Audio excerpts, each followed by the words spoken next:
Welcome to my series based on Zentangle's Bijou Be Well, done in May 2025.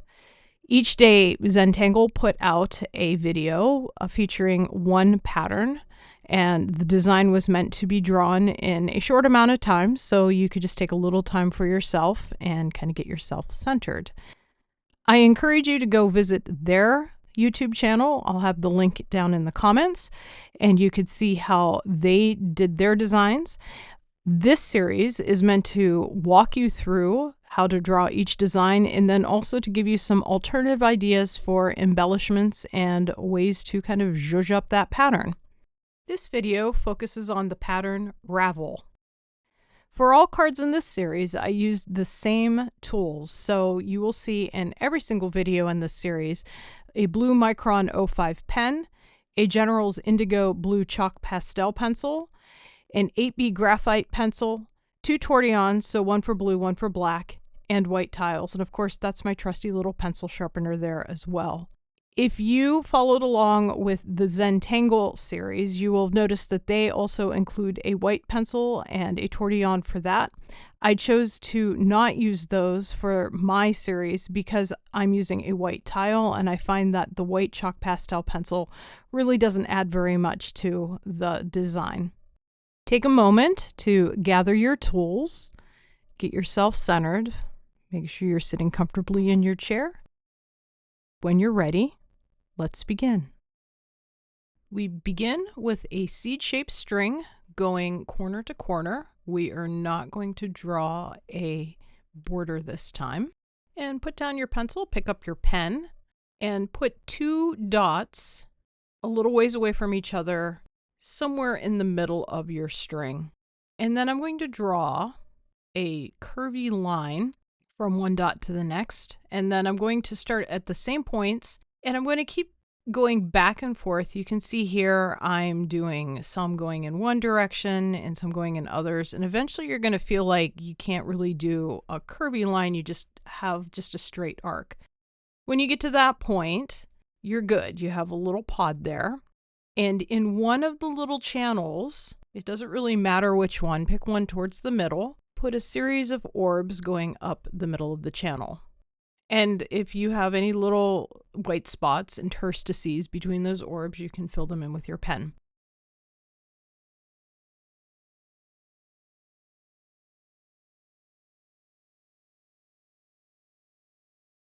So then next, we're going to do another dot a ways from the first set of dots.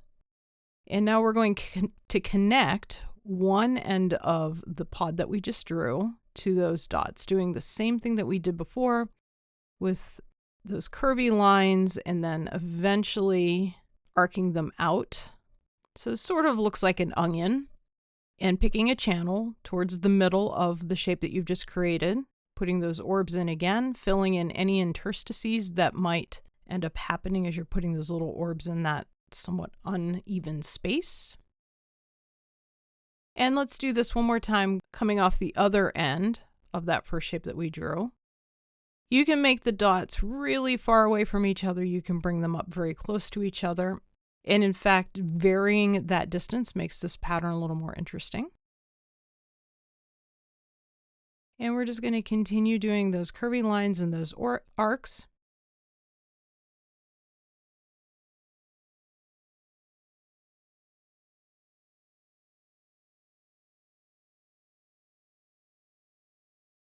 If you are running into something, like I just did with my first shape there, just draw behind. So I just started that line coming out from behind the first shape and came down and met that dot.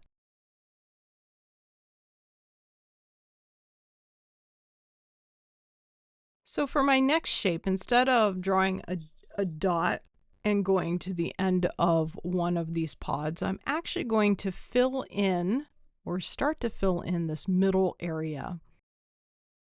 So I'm going to pick a spot again outside of that area, put a dot there, or you can just start if you're starting to feel comfortable with how this pattern works. And I am drawing those curvy lines, and as I run into those first sets of pods that I did. I'm just picking up my pen, and I'm using this as an opportunity to fill in the space that is created between those pods. And if you don't quite get it filled in, don't worry about it. We're going to fill in these empty spaces in a little bit. So now I'm just going to pick one of those channels again in the middle of my shape and fill those in with some orbs.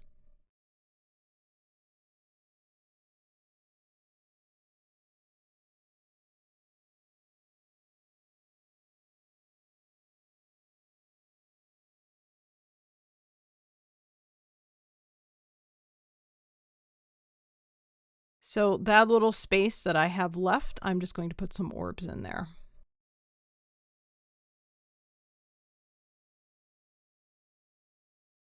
Next, I'm going to go back to going end to end again.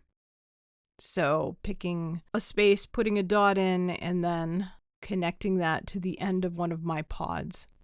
I'm going to fill in this entire seed shape just like this. I'll bop back and forth between connecting end to end and just filling in spaces until I get my entire space filled in. I'm going to use my string line as a hard and fast stopping point, but what I'm going to do is make sure that all of my little shapes either start along the string line or follow that string line.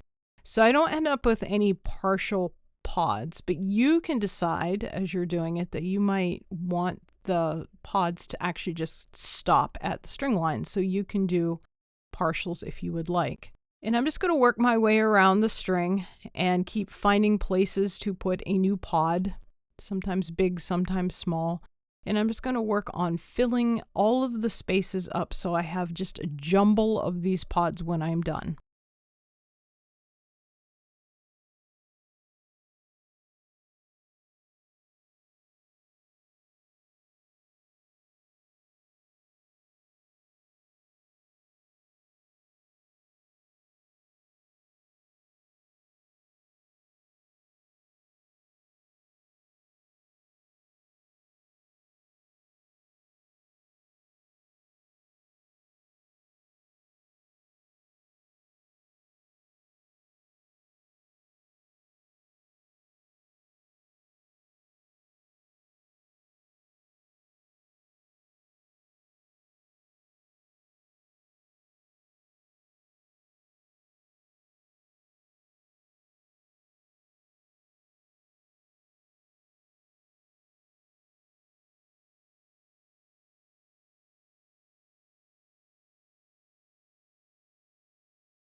Put down your pen, pick up your pencil, whether you're using chalk pastel or just a graphite pencil.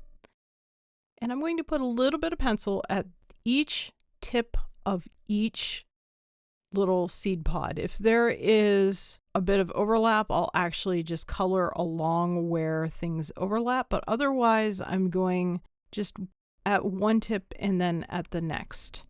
And I'm not coloring all the way across. I'm doing this intentionally so that when I blend this out, I will have a light spot or a highlight in the middle, and then the ends of each of these little pods will be darker, either with graphite or in this case, color. As you're going through, you might find there's some places where you missed with your pen, so keep your pen handy. You might find a few places where you're going to want to touch up and add maybe a couple little orbs or an extra line to fill in a space.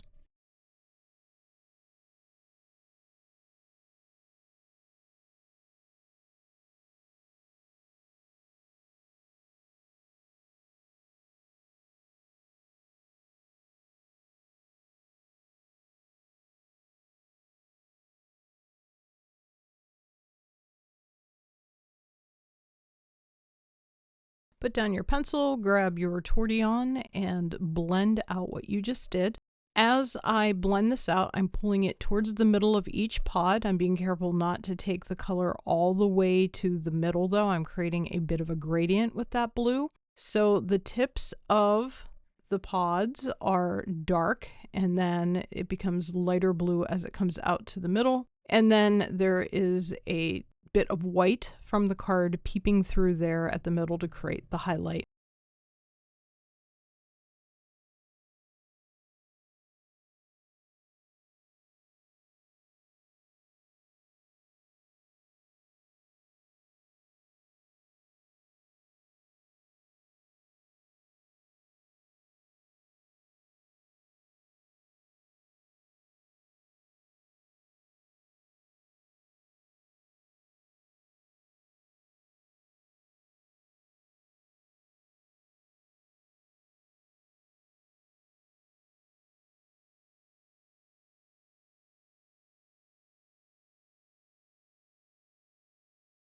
Next, I'm going to grab my graphite pencil, and I would do this even if I did the outside edges of the pod in graphite.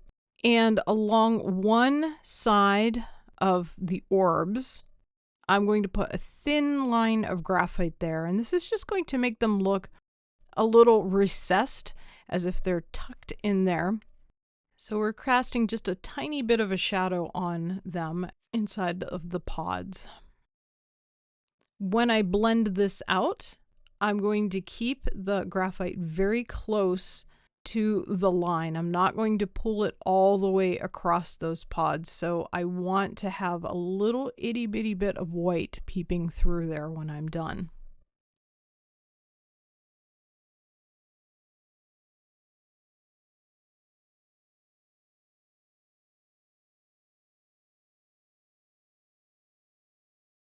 And finally, I'm going to grab my graphite pencil one more time, and I'm going to put a thin line of graphite right along the outside edge of my original seed shape and blend that out. I'm doing this to kind of clean up the lines a little bit. As I blend, I'm letting some of the graphite creep up onto the pattern just a little bit, but then I'm also okay with it coming out onto the card a little bit. So I'm kind of splitting that graphite between the pattern and the card, and I'm going to do that for both sides.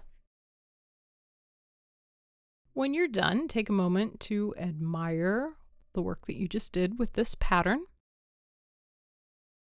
And when you're ready, pick up your pen and add your chop to your design. And there you have it, Ravel.